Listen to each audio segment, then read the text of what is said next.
जय हिंद साथियों, आज हम बताएंगे डिस्ट्रीब्यूशन ऑफ लेजिस्लेटिव पावर जो है वो यूनियन एंड स्टेट के बीच में कैसे डिवाइड किया गया है। तो सबसे पहले समझिए, जो पावर का बंटवारा है वो दो आधार पे किया गया है, दो रिस्पेक्ट में किया गया है।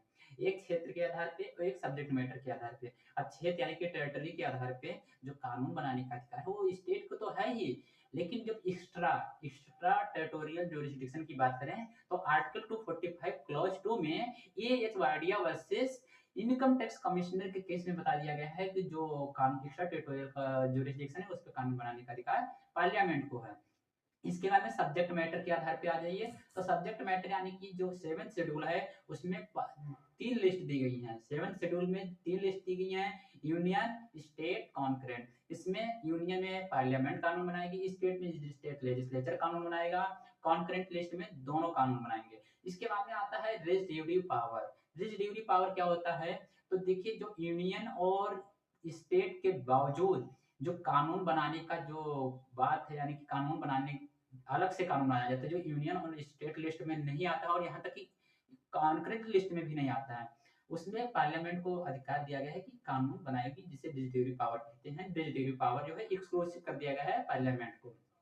आप देखिए, कौन-कौन से ऐसे मैटर्स हैं जब स्टेट सब्जेक्ट, जो सब्जेक्ट तो स्टेट का रहेगा, लेकिन जो कानून बनाने का अधिकार है वो पार्लियामेंट को दी जाएगी। तो नंबर 1, जब आपका नेशनल इंटरेस्ट की बात करते हैं, आर्टिकल 240, आपका आर्टिकल 249 में बताया गया है ऐसा कि आर्टिकल 249 में बताया गया है कि पार्लियामेंट नेशनल इंटरेस्ट के समय कानून बनाए, नेशनल इंटरेस्ट पे कानून बनाएगी। उसके बाद में इमरजेंसी के समय, जो इमरजेंसी का टाइम आएगा तो कानून बनाएगी पार्लियामेंट, आर्टिकल 250 में बता दिया गया है।